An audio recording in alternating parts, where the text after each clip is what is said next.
அனைவருக்கும் இனிய மாலை வணக்கம். இன்றைக்கி திருவையாறு ஸ்பெஷல் அசோக அல்வா எப்படி செய்யலாம் தான் பார்க்க போகிறோம். இது தஞ்சாவூர் திருவையாறு வீட்டு விசேஷங்களில் செய்யக்கூடிய முக்கியமான இனிப்பு பலகாரம். இப்போ இதை செய்கிறதுக்காக ஒரு வானியை அடுப்பில் வச்சு அடுப்பையும் மீடியம் ஃப்ளேம்லேயே வச்சுட்டு 100 கிராம் டம்ளரில் தலையை தட்டி பாசிப்பருப்பு எடுத்திருக்கேன். இதை நல்லா வாசம் வர வரைக்கும் வறுத்துட்டு இதை தண்ணி ஊற்றி நல்லா 2 தடவை கழுவிடலாம். அதுக்கப்புறம் ஒரு குக்கரில் இதை போட்டு இது மூழ்கிற அளவுக்கு தண்ணியை சேர்த்தாச்சு. இதனுடைய கொஞ்சமாக தூள் உப்பு சேர்த்துட்டேன். இப்போ இந்த குக்கருடைய மூடியும் போட்டாச்சு. விசிலும் போட்டு அடுப்பான் பண்ணி ஃபுல்லாக வச்சிடலாம். ஒரு விசில் வந்த பிறகு சிம்மில் 5 நிமிஷம் வச்சுட்டு அடுப்புலேருந்து இறக்கிட்டேன். இப்போ விசிலெல்லாம் அடங்கிருச்சு. இப்போ இது நல்லா வெந்து வந்திருக்கு. இது ஆறின பிறகு ஒரு சின்ன மிக்ஸி ஜாருக்கு ஷிஃப்ட் பண்ணி அரைச்சிட்டு வந்தாச்சு. இது ரொம்ப கெட்டியாக இருக்கனால கொஞ்சமாக தண்ணி சேர்த்து திரும்பவும் அரைச்சிட்டு வந்துடலாம். இந்த மாவு இந்த மாதிரி நைஸாக இருக்கணும். அப்போ தான் இது செய்கிறதுக்கு நல்லா டேஸ்ட்டாகவும் வரும். இப்போ இதை ஒரு சின்ன பவுலுக்கு இந்த மாதிரி ஷிஃப்ட் பண்ணிவிட்டேன். ஒரு வானிலை அடுப்பில் வச்சு 2 டீஸ்பூன் அளவுக்கு நெய் சேர்த்து 5 முந்திரி பருப்பை உடச்சி போட்டு இது பொன்னிறமாக ஆன பிறகு தனியாக எடுத்து வச்சிட்டேன்.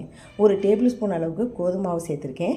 இது நல்லா கலக்கின பிறகு நம்ம அரைச்சி வச்ச அந்த பாசிப்பருப்பு விழுதையும் இதோடையே சேர்த்து கரண்டி மூலமாக இந்த மாதிரி நல்லா கிண்டி விட்டுக்குங்க.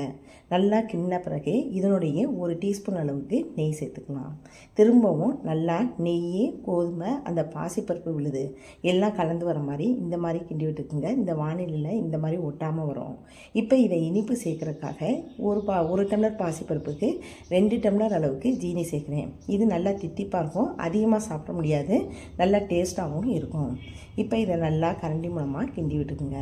உங்களுக்கு இனிப்பு அதிகமாக இருந்துச்சுன்னா 1 டம்ளருக்கு 1 டம்ளர் விகிதமாக நீங்கள் போட்டுக்குங்க. இப்போ நல்லா இந்த மாதிரி மெல்ட் ஆகி கரைஞ்சி நல்லா கெட்டியாக வர ஆரம்பிக்கும். இப்போ இதனுடைய கொஞ்சமாக கேசரி பவுட்ரு சேர்த்துருக்கேன்.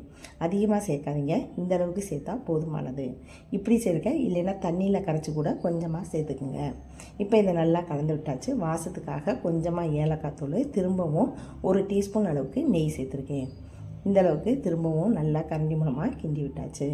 இப்போ இது நல்லா கெட்டியாக வர ஆரம்பிக்கும். இதனுடைய ஏற்கனவே வறுத்து வச்ச முந்திரி பருப்பையும் சேர்த்துட்டேன். அவ்வளவுதான். சூப்பரான சுவையான திருவையாறு அசோகா ரெடி ஆயிடுச்சு. இதை நீங்கள்